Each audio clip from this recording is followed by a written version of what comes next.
I'm in prison. Oh, wait. For 14 years. This is going to be 14 years. Yeah. Well, the first night in Cook County Jail, the county jail and prison. By the way, how old were you when you... I think I caught my case at age 25 or 26. 25, 26. Yeah. So in a sense, you never get to practice being an RN. Yes. Just the LPN. Just the LPN. Mm-hmm. Okay, all right. So you went to, so you're in prison, you came out of court, sentencing. Take me through that moment. Take us through that moment. Once you get sentenced, I think I was numb. You were numb. Yeah, I was numb. Blood stopped running. Yeah. When the judge said the amount of years, I leaned over to my attorney and was like, did he just say how old his oldest son is?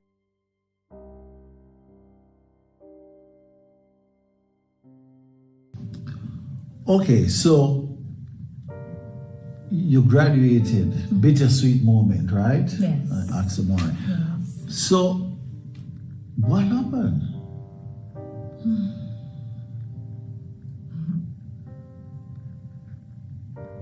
As far as what? Why you never graduated? I'm trying to connect the 14.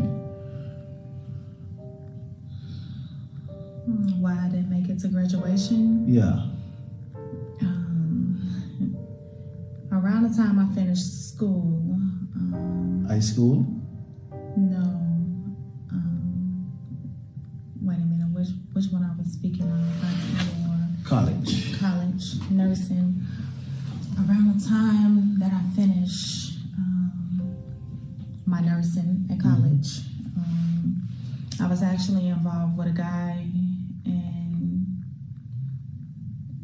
I guess he was involved with another woman, seeing another woman, and there was an altercation between me and the other woman eventually. And that altercation, I was attacked. I had my child. I was actually attacked by this woman and her adult child. So two of them attacked you? Yeah, and they stabbed me in my forehead. They stabbed you? And then about a week and a half, 2 weeks later, ran into the same individual again, and I was attacked a second time. And this time, they actually swung a hammer at my daughter.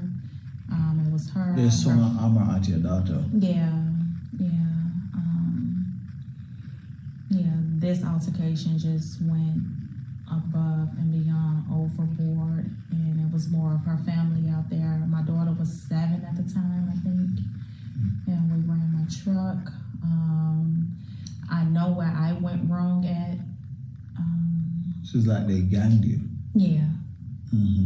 Yeah, and I reacted, and I threw a bottle of drain opener to get the girls back, and it burned the lady. And I fired a shot in the air, like telling the other girls to keep them back. And I got arrested. I went to court. I went in, and I sat in Cook County Jail for about 2 years fighting my case. So did you report any of these attacks? Yeah, I reported the first one. It's supposed to have been warrants out for their arrest. Never arrested them. The 2 weeks later, when the second incident happened, that's when I went to jail. And I found out that they suspended my complaints against them. They suspended it less than a 2-week time period without even telling me. I thought the police was actually looking for my attackers at that time, when all the time they said, the report said it was suspended because I did not have enough information. I was put in a position to do their jobs, to get more information to give the police. And then in court, when I showed what happened and told what happened. Again, wasn't believed. They believed my attackers over me because she was more harmed than me. Yeah. Which triggered me back to my childhood, not being believed. Your word is not valuable. Yeah. I pledge allegiance to shut up and take it. Has been the story of my life. So you never fought it? Yeah, I went to prison. I sat there fighting the case for like 2 years.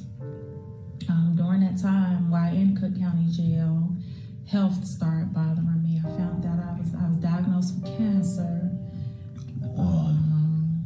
While you were in prison? Yeah, like 2 months after I got there. You found out that you were diagnosed with cancer? Yes. Talk to us about that when you found out. Wow. It was scary because it was like I had so much coming at me at one time. Yeah. You know, on one end, I'm fighting for my life for freedom. And on the other end, I'm fighting for my life for life. You know. You were so stressed. Yeah. And then losing my kids. Now, my kids going through what I went through because now they lost their mother. Their mother not there. So it was like even though I tried so hard to prevent my kids from experiencing it happened. It happened without the drug addiction, without any of the things. Yeah. It still happened. The cycle still repeated. I still left my children out there without their mother. What about the treatment for the cancer? How you dealt with that? I went through chemo, radiation, surgeries, over and over again. It continues to come back. I continue to fight it. Every time it come back, and I just continue to fight it. Going through it in prison was more difficult because you're treated like an animal. Mm-hmm. You are not treated like a human being. Yeah, you're not treated like a human being.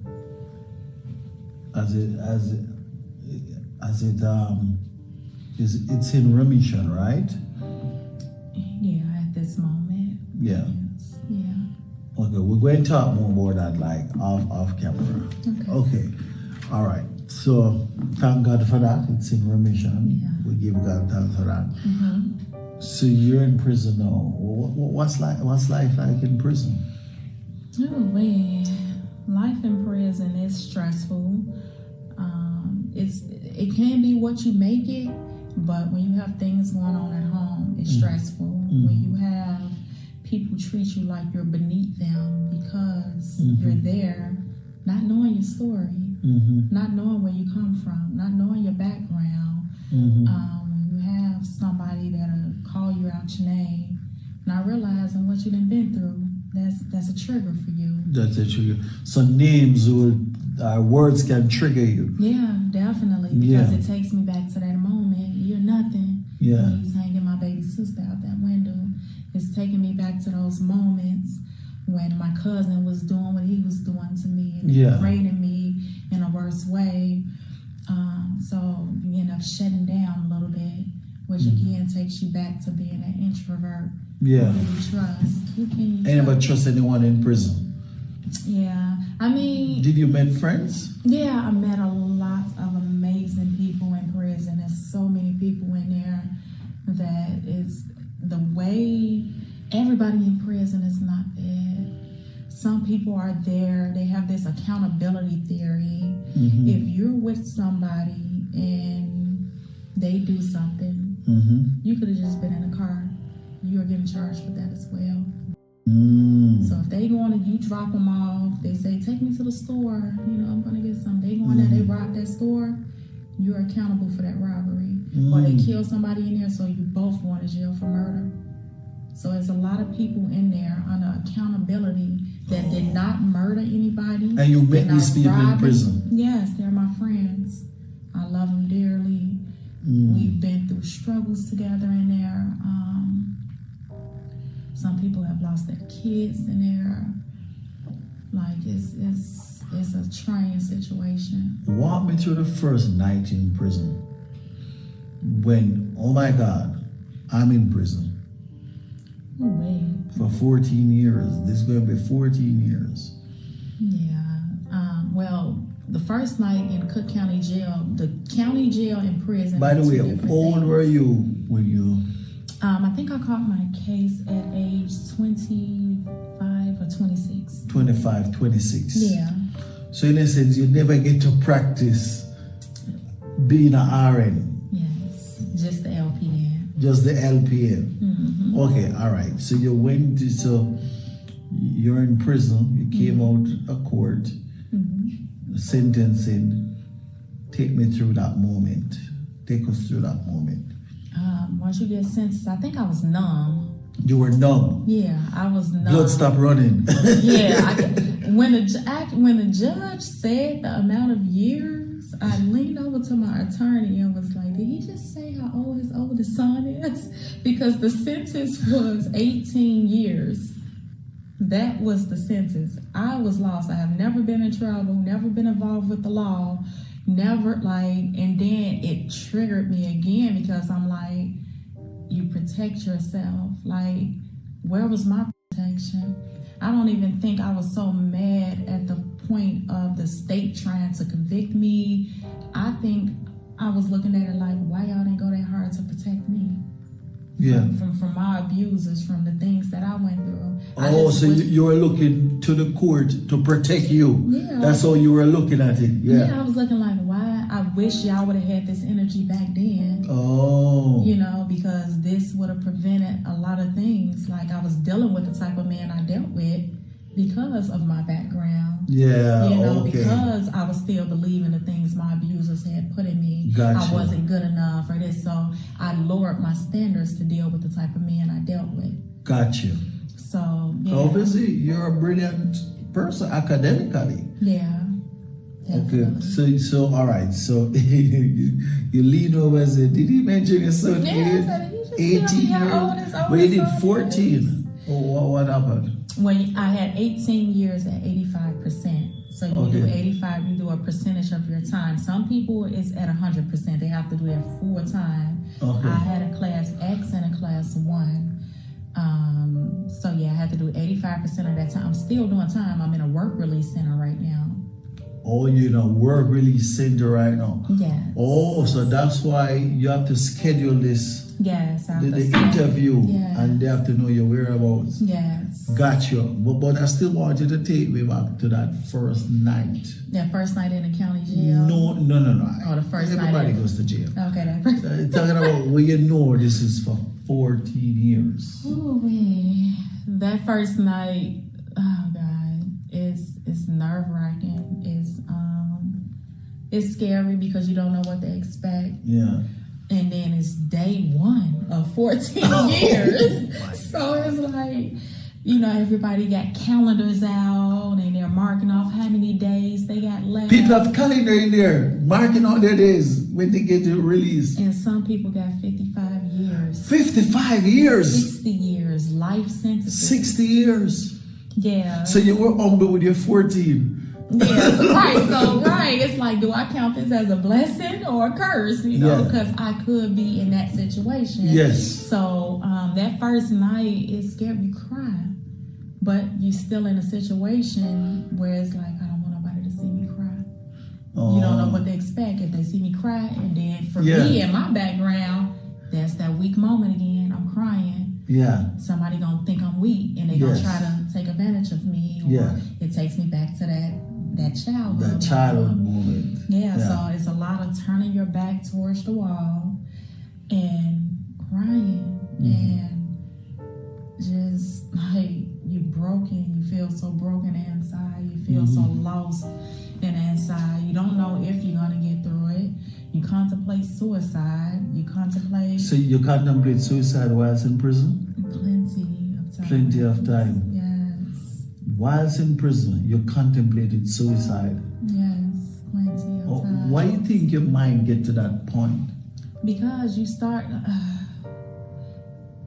it's very stressful in there. And then you think about all the people you let down. You think about the struggle your family going through. your family got to take care of your money, and sometimes you don't have that support, and you just feel like you're a burden, and you get to a point. I know for me, I was getting to a point where it was like my family and my loved ones would be better off without me. I got to that point where it was like I was just tired. It was like, God, if this is what my life is gonna be, like trauma after trauma after trauma, like I didn't want it. And you contemplated suicide. Yeah. But then you have friends in there. You develop a family within those walls.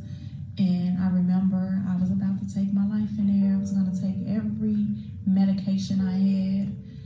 And my friend came to the door, and I didn't answer it for her. Like my room door is like a little seal door, and I didn't come to the door and open it. She got the key, and she came in from somebody else, and I was sitting there gonna take my life, and she knew it because we had spoke about it before, like the depressive states I go into, and she was like, no, and she just held me and prayed over me and prayed with me and held me in her arms. And so many of those moments, not just for me. So you met great people in prison. Great, amazing, and I've been that person to others. We all try to grab each other. It's crazy because in there you know the sound of heartbreak. You know the sound, like you can be in your room and we heard a girl screaming and we knew that somebody just died. And when we went in there, she had lost her son. Her son had got killed. And we just all went to the phone, surrounded her, and she just screaming like, no, no, no, please, no. People, it happens so much. A lot of people lost their loved one in prison. Yes. Never get to see the never burial. Get to see them again. Oh, they don't have any system where if someone died, you could go, they would usher you to the... They have to be approved and you have to pay for it, which is thousands of dollars. What do you have to pay for? Because you have to pay for the transportation, you have to pay for the security, you have to pay for everything. You must fund that trip yourself, and that's if they approve it. There's a lot of people that, even if they approve it, you can't afford it. And a lot of times it don't even get approved. Okay. All right. So, what are some of the books you read in prison? Did you read in prison? Yeah. I read The Purpose-Driven Life by Norman Vincent Peale. Yeah. The Purpose-Driven Life. Yes. I love that. Was like one of the first inspirational books I read in there. You heard that, guys? She read The Purpose-Driven Life in prison. Yes. Yes, that's what other books you read? A Better Life Now. A Better Life Now. What else? I've read so much because you have so much time on your hands. Yes. T.D. Jakes, Mom and Doubt Out Blues. T.D. Jakes books, yeah. Yeah, Joy Osteen. John Gray. Creflo Dollar. Yeah. So many. Stephen Furtick. Yeah, I know Stephen Furtick. Yeah. Yes. So many different books. Wow. Another one is The Cooking Genie, and it's actually about, I thought it was going to be a lot about cooking. The Cooking Genie? Yeah. I've never heard that one. I thought it was going to be, it's by Mr. Twitty, I forgot Michael Twitty, if I'm not mistaken, but it was a lot of things about history in there, and that's what I love about our ancestors and how they used to cook and what it mean when they hummed, and I love that type of stuff. I love learning and knowing about our heritage and things like that. What about the Bible? You read the Bible? Oh yes, that's an everyday thing. That's a wake up, a midday, or go to sleep. Yes. Because when I met you, we connected talking about the Bible. Yes, definitely. That's what led to this interview. We connected talking about the Bible. Yes. And you found Christ. Yes, definitely. What if someone wants to get baptized in prison? How does that work? I don't really think it does. It doesn't work. Yeah, they barely have. They barely, but you can get married. But Hold on. Hold on. Time out. You can get married in prison? Yeah, you can get married in prison. So I could meet you in prison and get married to you in prison? Mm-hmm. How would that work? You go through the counseling sessions, you go through all, and then y'all can get married. Has anyone gotten married down there when you were there? Not two people inside, but a person on the outside and you being inside. Yeah, people have gotten married. Okay, so it's not two people on the inside can get married. No. Okay, but if you're in prison, I could come there and get married to you. You could come there and get married to me. Yeah. Interesting. Yeah. I never knew that. Mm-hmm. I never knew that. Yeah, you can have your. It's a lot of things they just changed for like transgenders and everything. Yes. We have men in a women's facility as well. Yes. If you identify as. Yeah. Yeah. And you can, So a lot of changes. Yeah. So all right. So because I'm trying to get into prison. What prison is, because I know it can be different for the males. You know our thing is not. We always get it hard. You guys tend to get it easy, right? Yeah. So tell me about your day. You get up what time? Breakfast started at probably like 4 something in the morning. 4? Yeah, like 4:30 in the morning. Breakfast at 4 in the morning? Yeah, you gotta get dressed. What? Because breakfast is not in the same building, so you gotta get dressed. You gotta get dressed, yeah. Put your coat on, go outside, walk a couple of blocks to the chow hall to go eat, and then you in a line. You know, it's a group of everybody, and you all in a line. Rain, sleet, snow. Yeah. You cold, you wet, because you don't have an umbrella. You don't have none of that. So. But you have sweaters though. Yeah, you can buy a coat or Are your jacket. family will take coats for you? Yeah, okay, and they provide one and too. you have thermal and stuff. So Yeah. So you walk. So you get up. So you get up at 4. Yeah. 4:30. Go to breakfast. Come back. Go back to sleep, possibly, depending on if you work or not.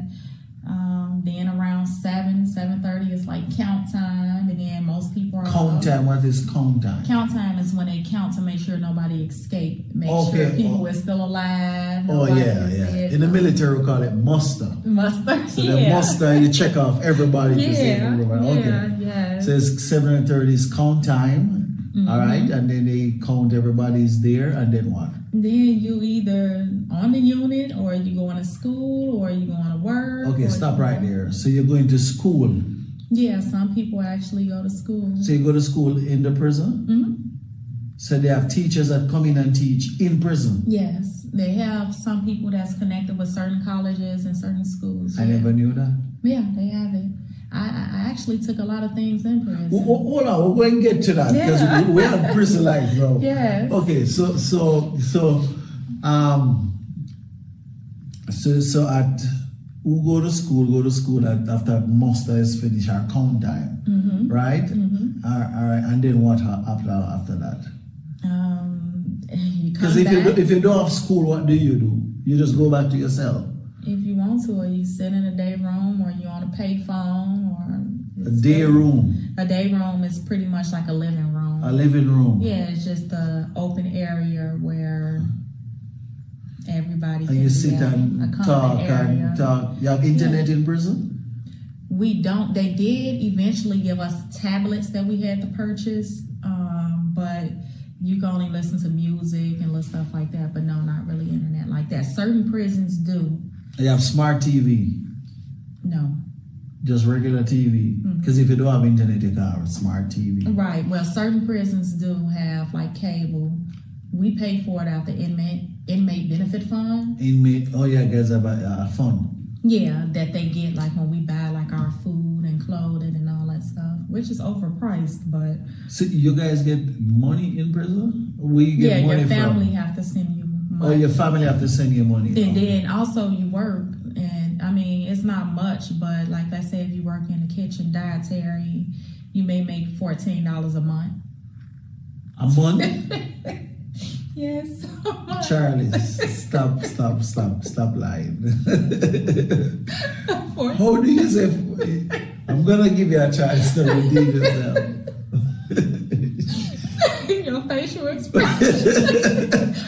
Yes. Charles, I give you a chance to redeem yourself. You need to speak the truth. Oh my God! Yes. No, what camera? $14.40 exactly because they was taking out taxes. It was $15 and then they was taking out taxes, so it was $14.40. I know you're watching. Divide $14 a month for me by 30 days. I know it's 0.0 something cents. That part. So divide that, put it in the comments, let me know how much money Charlie's working a day. $14 a day. Yeah, $14.40 a day. So a month. Yeah. But I guess the working is more for therapy and you get out and I don't know. I'm just assuming that you just sit in yourself. I guess it's no, some people actually do it because they don't have the family support. They don't have the family support. Yeah, everybody don't have that family You had the family support. Your mom and dad came around? No, my mom was passed. Your mom passed? A little bit before I went into prison. Okay. It was like a downward spiral. Oh, man. Yeah. So what about your daddy? He was in prison himself. He was still in his addiction at that time. He's sober now too, but yeah. He was in prison or he was locked up because of his addiction? He was in and out of jail, and then eventually he was in prison again. Yeah. So mommy and daughter in prison. Daddy and mom has passed away. Mom passed away. And dad, at first he was out because he used to come to my trials and court case dates. But then while I was incarcerated, he got incarcerated. Okay. All right. Yeah. But it was in prison you received the Lord Jesus Christ as your personal Savior. Yes. Talk to us about that moment. It was an amazing moment. It was a moment of relief. It was a moment of, it was almost like that moment that I felt with my firstborn son. Yeah. It was greater than that. Whoa. It was like, wow. And I learned to talk to God. And I think I used to always talk to him, even I knew him, but I didn't have that family stability or strength background. Like to ground you up in the scriptures and stuff. But it's like he was just implanted in me still. Because even when I was going through a lot of the things I was going through, I still was like, God. So I knew God. It's just I didn't have that relationship with him. So in prison, I built a relationship with God, you know, and that was the best thing I could have done, not only for myself, but for my kids, for the youth that, you know, I talk to and try to mentor, and like for a lot of people. What's your favorite text in the Bible? What would it be? I think when he kind of say like, I would never leave you. Never forsake you. Yeah, I would never forsake you. Yeah. Yeah, and because when I look back, although I was going through what I was going through, he got me through it. Yeah. He didn't say that you wasn't going to go through anything. Because I would get you through it. Yeah, because it came out that you're not in a mental facility. Yes. You're very intelligent, because I talked to you on different occasions. Very intelligent and very articulate. Okay, all right. So whilst you're in prison now, tell us about some of the study you have done. Because I know you're fascinated about law. Because I want to get into that. So talk to us about that. What are some of the classes you took? Well, I took a lot of different college courses as well. Sociology, like those was just general classes. Yeah. But when I first got locked up, like I had a public defender. I did not have an attorney. Yeah, the public defender. Had I had an attorney, I would not get the time that I got. Yeah. So I knew I needed to get in there and learn the law myself. Okay. So when I first went into Cook County Jail, I remember they have a law library with all these law books. A lot of people don't utilize it because they're so difficult to understand. They don't know. Yeah. So, but me, I always think differently. I went in and I talked to the law library lady that was there, and she was like, "So what are you looking for?" And I was like, "I don't know." Yeah. And she was like, "Well, like, what do you want?" And I told her, she was like, "Well, these are all the books. You know, what book do you want?" I said, "Well, I'm gonna start with book 1." Started book 1. I started to just start working my way around. One book leads you to another one, it leads you to a case law, and then it leads you to more law. And it's in chronological order. Not necessarily. Well, the books are like you can skip from book to book, but when you're in one book, it takes you to truth and sentencing. It takes you to one act, one crime. It takes you to so many different statutes and sentencing statutes and the criminal code of conducts. And so I got in there and I learned a lot of those things. So you became an avid reader. Exactly. You were obsessed with the law. Exactly. You're obsessed for knowledge. Yes, but I was still battling my health. And yes, because you're still... At that time, I was going through chemo and radiation and everything at that time, surgery, everything. Did you lose the ear in chemo? No. Okay. No. No. And you did surgery? Yeah, I did surgery. Awesome. Surgery was a success. And you are here today. Yes, I'm here. But I studied that, and then I eventually started helping other people with their cases. All right. So what do you mean by that? Helping other people with their cases? Like a lot of people in prison are trying to go back to court to either get their sentences reduced or to get time off, or to show how they was biased against, how the judge was prejudiced as far as their cases, or how legal errors occurred that may have led to their convictions. The state's attorneys sometimes and detectives that investigate, they falsify evidence, they erase evidence. I had that issue in my case. They destroyed evidence to cover their tracks. So I just started to help people with the law that I had learned to get them back in court, to try to get their convictions overturned, or to at least get them back in court. And how did that play out? For some people, it played out well. Some people? Yeah. So you actually help people? Yeah, with clemencies and appeals and things like that, yeah. Wow. Yeah. A lot of people, like I was the go-to person. It's a few of us in there actually, but I was one of those people that if they needed help with the law, they would come to me, talk to me. Charles, how do I do this? How do I do that? Or can you help me with my clemency? Can you help me with my appeal? Can you help me? Yeah. How much you gonna charge? I'm not gonna charge you anything. Tell the viewers what's clemency. A clemency is pretty much a procedure where you ask the government to pardon you, which means not take away your sentence, but kind of expunge it or reduce it, or you asking for a commutation of sentence to reduce it. Okay. So that's what a clemency is. Okay. Did anyone were in authority identify that you have some knowledge now about law? Actually, a lot of people do. Like a lot of the officers, a lot of officers do. Like, cause I didn't really have a lot of problems with officers. Yeah. I was like, although a lot of people went through different things, like they did respect me. You're gonna always come across some that's just buttholes. But I was very respected. I could say that by the other individuals in custody, because we're not allowed to be called inmates anymore. Well, you guys are not allowed to call inmates anymore? Yeah, they can't call us inmates anymore, or they can't call us... Who changed that?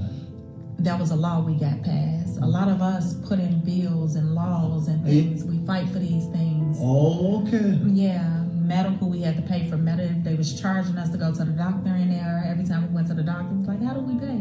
So now you between that $14.40 a month you're making, now you have to say, am I going to buy deodorant and personal hygienes, or am I going to go to the doctor? So we fought for that, and with Uptown People Law Center, I think we got that changed, that we didn't have to pay a co-payment to go to the doctor in there, because you're already being paid by the state. Why are you charging us? And this came by you guys reading and understanding law. Yeah. Wow. Yeah, you got people in there doing it paralegals and fighting their cases. Wow. Did you ever get in any fight in prison? Me, myself, no. that's good. Yeah, no. That's good. So you're cool.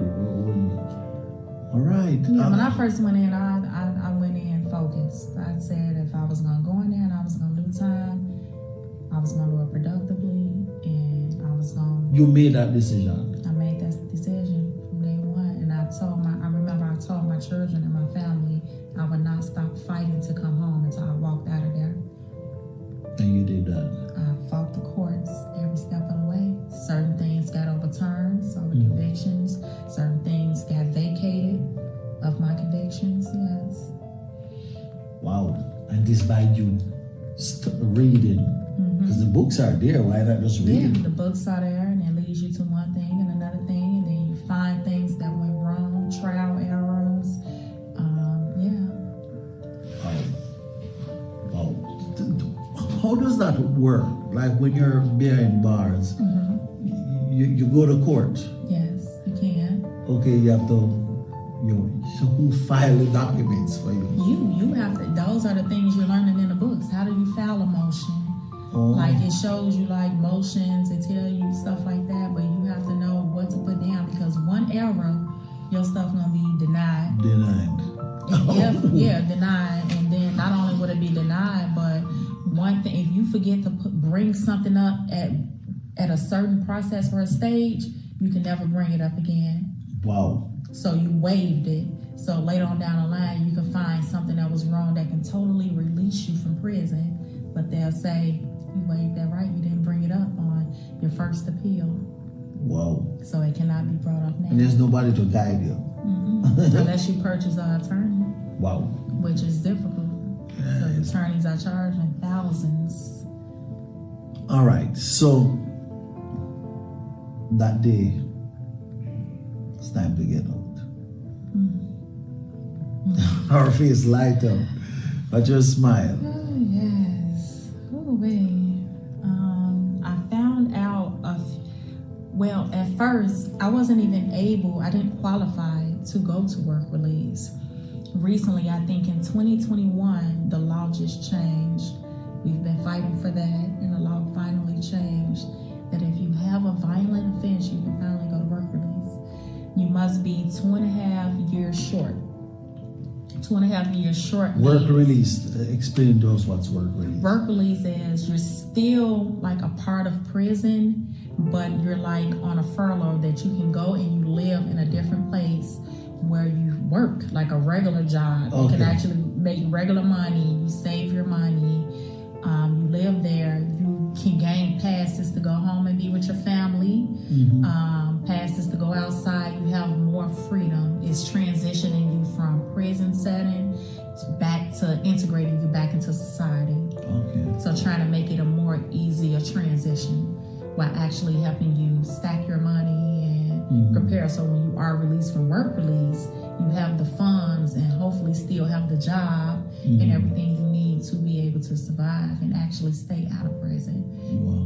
Because finances is a big thing that leads to prison. The struggle leads a lot of people to prison. Yeah, you're doing that very well. Yeah. All right, so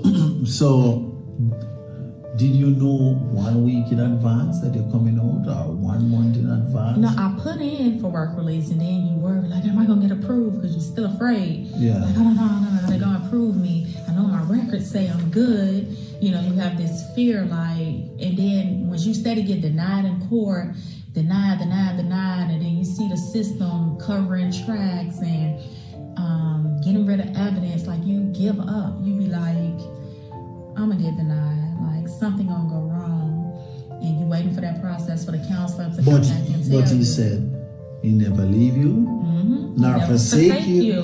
Yeah. Yeah, and the counselor came, I went and checked, and he was like, yeah, you was approved. I'm like, yay. But now it's still a waiting period. You still don't know when you're leaving because you have to wait for other people to leave work release for a bed to open up for you. Some people waited months, 6 months. Some waited, it's 8 months. So it's like you still don't get excited because anything can happen within that waiting period. Let's say somebody there did something that had the same type of violent offense or a violent offense, and now they messed it up. So now they may go back and change the law and say, if you got a violent offense, you can't go to work release. So you're sitting there waiting to go based on what the next person's actions may be that can mess that up for you. How long did you wait for? I end up not waiting long at all. My God showed up and showed out. Your God, say that again. Yes, my God showed up and showed out. He said you never leave nor forsake. Yes. In the book of Isaiah, he said, I know the end, even from the beginning. Yes. Yeah. He had already had my story written for me. The counselor came and told me personally, I came back from school, I was in manufacturing, and they called me to the door. It was like, the counselor wants you at the door, and I came and he was like, you know you leaving? I was like, yeah, eventually. He was like, no, you leaving. Yeah. It's like, the first. I'm like, the first of next month? He's like, no, and it was 2 days. It was that day, I had the next day, and I was leaving the following day. Wow. So I was like, I remember grabbing my face, and I was like, oh my God, thank you, Lord, thank you. And I was thanking the counselor, I was like, oh my God, I was in shock. Yeah. Yeah, because it was like I was scared to tell my kids. I was like, what if something go wrong? You don't know that it's real until you until you walk out of prison. And not even when you walk out, because you're walking out, you go, until I was at the work release center, I was like, okay. And even that whole night, I'm like, they made a mistake. But if they come back and get me, you so nervous. Like, I was sick.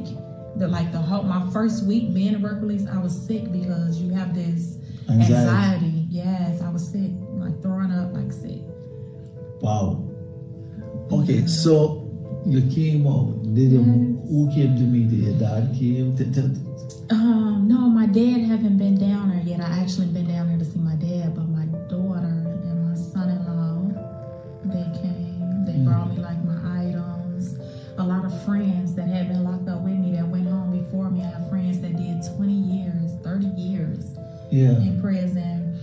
And, I've been there for them while they was in there. They had a lot of breakdowns. Wow. And just supported them, always been good to them. And when I came home, they showed up, like what she need. Clothing, personal, cell phone, everything. And my daughter. And for her to be so young, like... She cried? Yeah, and then my baby boy came with her. Yeah. Yeah, just an amazing moment. Wow, which year was this? This was this year, 2023. I came home March 1st. You came home? Yes, March 1st. So when I met you, you just came out? Yes. March 1st was my first day at work release. Wow. Yes. You get to eat some good food. Oh, yes. It tears your stomach up because your stomach is so used to prison food. Yeah. All that soy and just different stuff. But it's not real meat and not real food there. So when you get to real food, it's like, oh my God. Yeah. Yeah, you just want to splurge on everything. Wow. All right. So tell us about this work release that you're doing now. Okay, so the program, like I said, is really based on to help you save your money and help you integrate back into society. Right now I'm working 2 jobs. You're working 2 jobs? Yes, I'm working 2 jobs. My main job, I actually work at HelloFresh right now. I actually just got promoted. HelloFresh? Yeah. Yes. And you got promoted. Yeah, Congratulations. I just got promoted to be a production lead. So I'm starting that. Okay. Congrats. Thank you. But the main job that I love the most, due to me being incarcerated, while I was incarcerated, I became affiliated with a lot of different organizations. Yeah. So I did a lot of panels. I did a lot of different things, volunteering. Yeah. So once I made it to work release, one of those organizations reached out to me and wanted me to work for them. Okay. And that organization is the Women's Justice Institute. The Women's Justice Institute. Yeah. So you work for the Women's Justice Institute. Yes, I do. That's in Chicago. Yes. Wonderful. Yes, I'm a reclamation fellow, and I actually work at the Work Release Center. I do work there for the Women's Justice Institute. Congratulations. I facilitate like circles and everything for the women to help them reclaim the 5 basic rights and needs. Wow. Yeah. So you're now fighting. Yes, for women that's incarcerated and For things that. like that, and to help women get home. We sit down with senators, legislators, everything. So hold on, you sit down with senators. Yes, we've sat down like the company, our Wow. organizations. Yes, this is what we do. We fighting for bills to be changed, laws to be changed, and like freedom all is our quote. Freedom all. How is it Oh God. that a girl haven't gone what she went through as a kid? As I said, you live a full life before you were 12. Yeah. How is it that you get to this point when you look back at the story and you look at what you're doing now, the impact, sitting down with senators, talking, putting plans together to make change for women? Do you think that your story prepared you for this? You know, in the Bible, Esther, in the book of Esther, Mordecai, when they were going to massacre the Jews, right? Yes. They were going to massacre the Jews, and Esther was fearful to go see the king because she haven't seen the king in 30 days. And Mordecai was like, listen, this is not about you, I'm just summarizing. Yeah. Because whether or not you go, he's going to find out that you're a Jew. And we're going to be dead anyway. Yeah.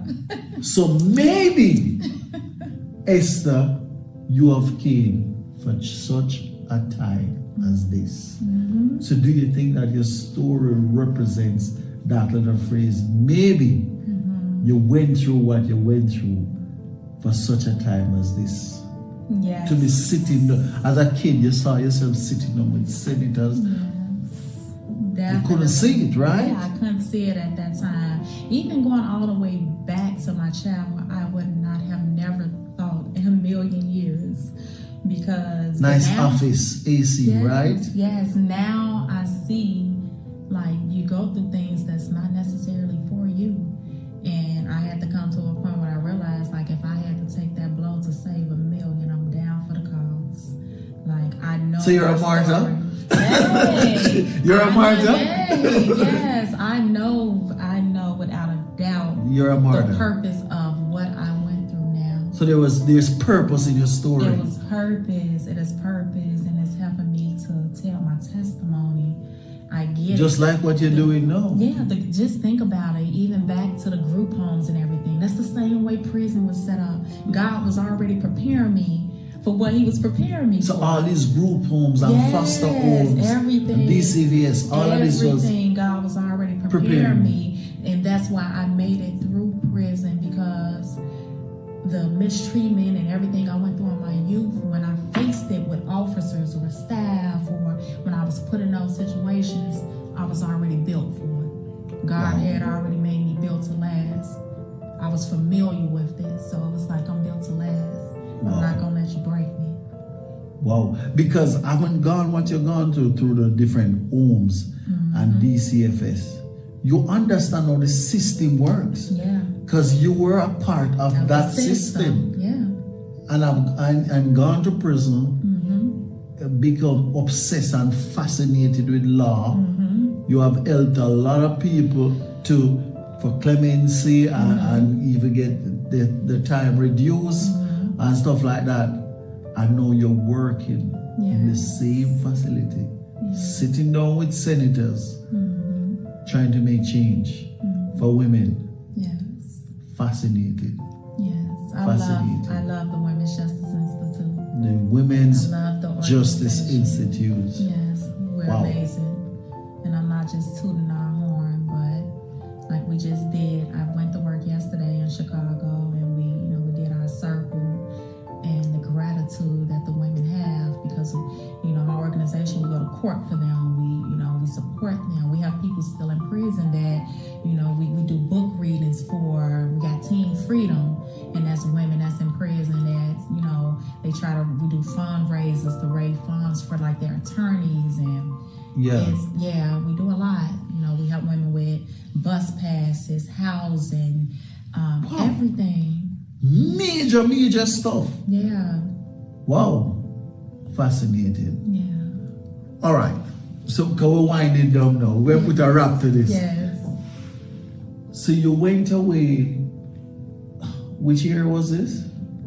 In 2010. 2010. Yeah. I know you came out, Yes. right? 23, right? What are some of the things in terms of technology, stores? Because 13 years you were missing like Yes. Well, iPhone. You went in when it was like probably iPhone 1. yeah, and didn't have that, I don't think. No, these But- phones can do all these. What are some of the things that you like? Oh my God. I don't know how to do this, right? Yes, lost. It's Tell- the best word. tell us, let us I hear. was so lost. Like, I'm still learning how to work my phone. You're still learning how to work I'm your still phone. learning how to work a phone. Yes. I didn't know how to work a vending machine. Prison You never- warehouses you. You never know to use a vending I machine. did not know how to work a vending Because machine. vending machine don't take cards. Yeah, they change. You can type a phone to it. Everything is different. Wow.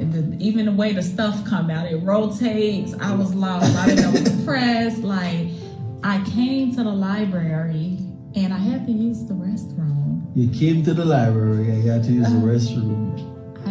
Oh my God, I didn't even know how to flush the toilet. You never know to flush the toilet. The toilet flushes itself now. So Oh, the toilet flushes itself. Can you just get up and it flush? I was in the restroom for about 15 minutes trying to figure out how to flush the toilet, how to wash You my were hands. in the restroom for 15 minutes. How to dry my hands. I was so lost. I was so frustrated. Like, oh my God. Wow. By the time I was done, I was just ready to leave the library. I was You're so frustrated. I was- tired by trying to figure out how to flush the toilet. Yes, like Wow. technology, everything has changed because, like I said, prison warehouses you. They don't really teach you the things that you need to know to come back out Yes. into society.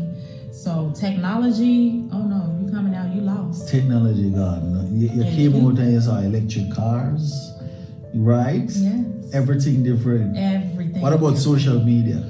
Oh yeah, social media different as well. It's so many different things. You got TikTok, you got Facebook, you have so much. Wow. Yeah, and you're gonna be, you can be so lost. Blow your mind. It blows your mind, but it's a lot of platforms. Yeah. too. Yeah. For you to even get to tell your story like this. Yeah. While we're on social media, Mm-hmm. tell them where they can find you. You can actually find me at Charles Harris.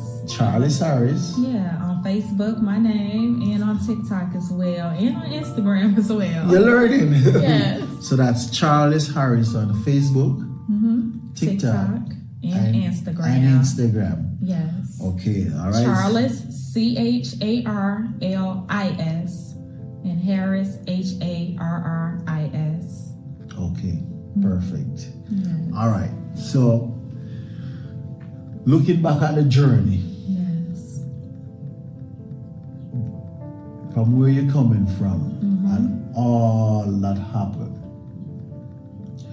you epitomizes the word overcome, challenge, never give up, all those great terms. Yes.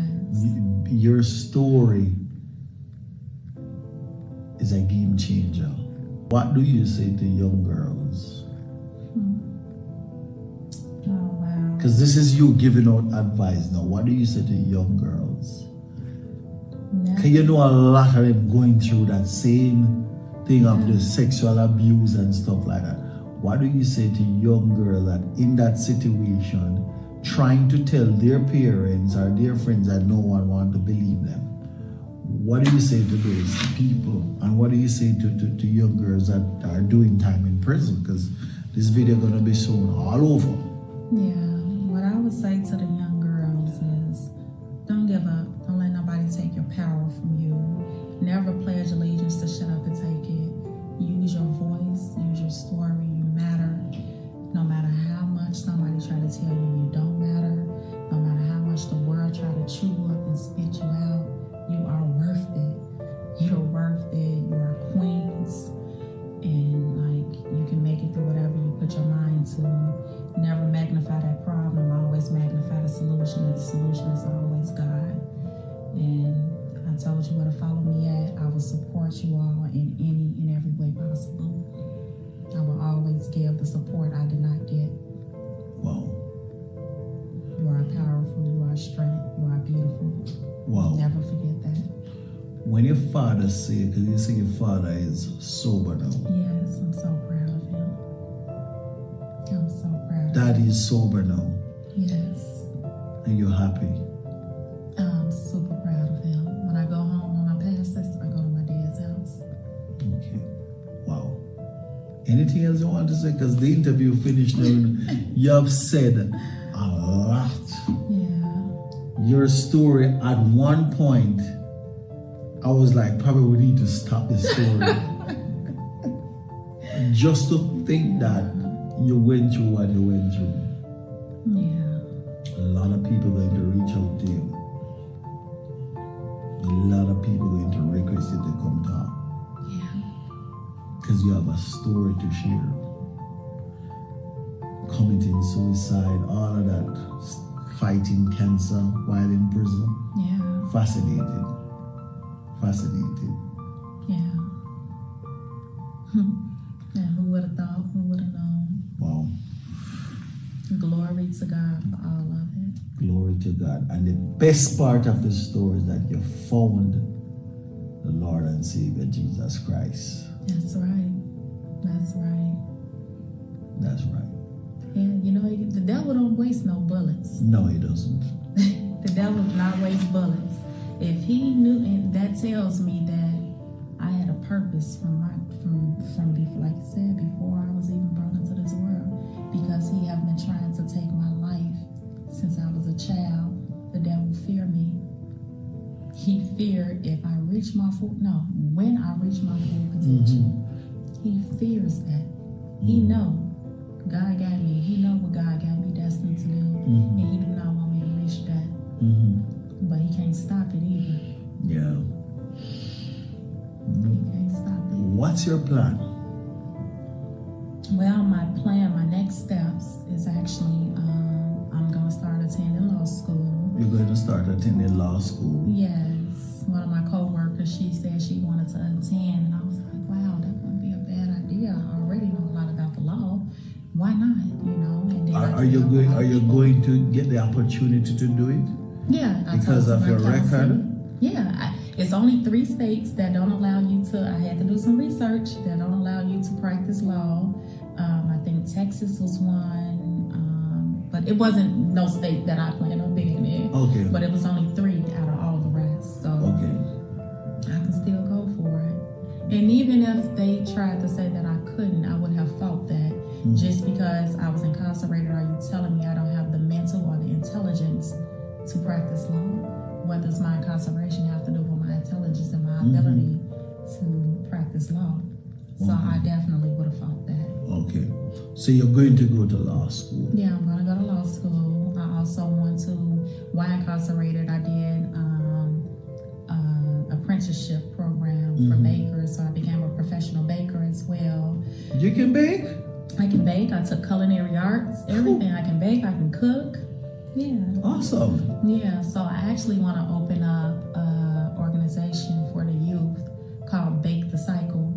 And instead of break the cycle, that's why I call it Bake the Cycle. Genius. Because I want to take all the things I've been through. I know it's a lot of youth going through the same thing. And I want to employ them and also teach them a skill that they can actually open up their own business one day as well. And yeah, show them that just like when baking a cake, when you first putting all those ingredients together, everything looked like a mess. You can't really see how that's going to turn into be something so beautiful. When you look at my upbringing in life and a lot of our lives, that's how it is. Your vision is blurred. It's hard to see like the future of your life becoming something so beautiful. But once that cake go in the oven and it comes out and you put everything on it and look what it turns into, and that's what they And tastes good too. And it tastes good as well. So yeah, Bake the Cycle, that's what I want it to be. Well, And they can also earn some income, keep them off the streets, because a